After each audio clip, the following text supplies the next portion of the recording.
Série sur la prière 15, comment devons-nous prier? Deuxième partie. Prier en vous appuyant sur la parole de Dieu. Prier en s'appuyant sur la parole de Dieu, c'est connaître la volonté de Dieu et prier selon cette volonté. Si quelqu'un fait la sourde oreille à la loi, sa prière même est une abomination. Oui. Une prière faite sans aucun intérêt pour Dieu ou pour sa volonté, une prière réduite à un moyen d'obtenir ce que l'on veut d'un Dieu perçu uniquement comme une force toute-puissante, une telle prière est abominable. C'est pourquoi, avant de dire « Demandez ce que vous voudrez, et cela vous sera accordé », Jésus a d'abord précisé « Si vous demeurez en moi, et que mes paroles demeurent en vous ». Prier en s'appuyant sur la parole de Dieu, c'est s'appuyer sur les alliances de Dieu. Parce que Dieu a parlé, cela s'accomplira. Sa fidélité et son zèle inébranlable se découvrent dans la parole, et nous prions en tenant fermement ses promesses. C'est ainsi que Néhémie et Daniel ont prié. Je priai l'Éternel, mon Dieu, et je lui fis cette confession, Seigneur, Dieu grand et redoutable, toi qui gardes ton alliance et ta bonté envers ceux qui t'aiment et qui observent tes commandements. Nous avons péché, nous avons commis l'iniquité, nous avons été méchants et rebelles, nous nous sommes écartés de tes commandements et de tes ordonnances.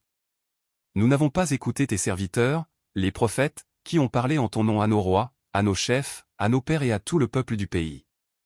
N'oublions jamais que la prière n'est pas simplement présenter nos désirs à Dieu. La prière est une rencontre pour connaître Dieu.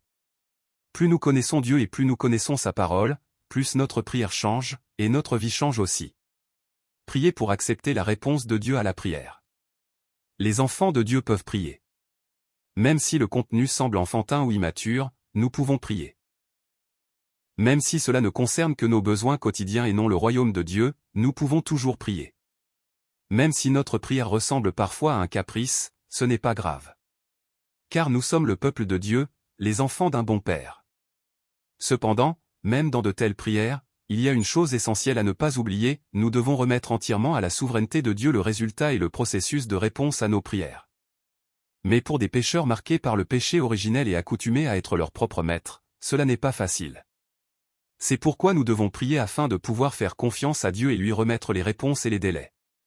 Parfois, même en priant, nous présentons non seulement notre requête, mais aussi le moment, la manière et le résultat désiré.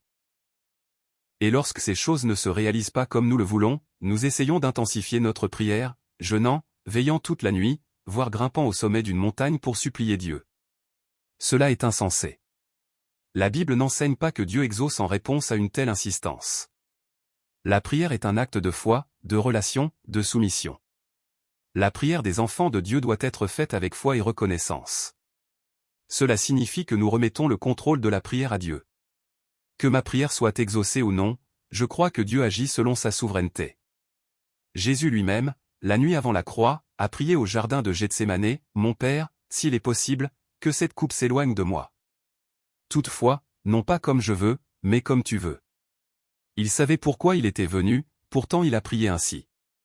Dans cette prière, nous voyons l'attitude d'un véritable priant, il présente son désir, mais accepte la volonté de Dieu.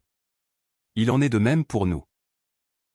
Ne prions pas en imposant nos délais ou nos moyens.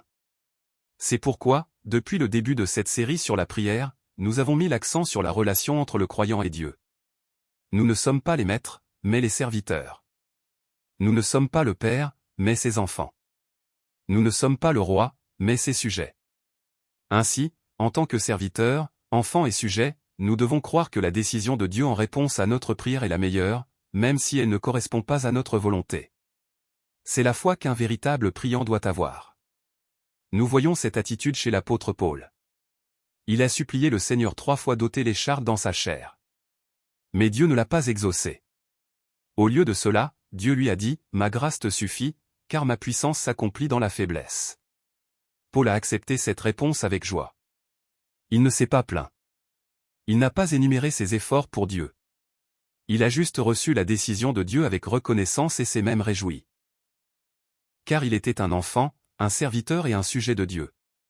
Nous voyons aussi d'autres exemples dans la Bible où des requêtes sincères ont été refusées, la demande de Moïse pour entrer en Canaan, le souhait de Joseph de sortir de prison, le désir de David de bâtir le temple, sa prière pour la vie de l'enfant, la supplication de Job pour comprendre sa souffrance, et la plainte d'Habacuc.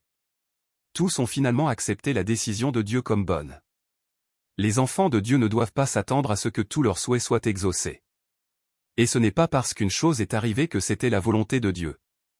Il est particulièrement dangereux de demander à Dieu ce qu'un autre a reçu en pensant que cela nous est aussi destiné. Le peuple d'Israël a demandé d'explorer Canaan, et un roi humain, mais cela n'était pas le plaisir de Dieu. Même si Dieu les a laissés faire, les résultats furent tragiques. Nous devons apprendre de la Bible. Ce n'est pas parce que notre prière est exaucée que cela nous bénéficie toujours.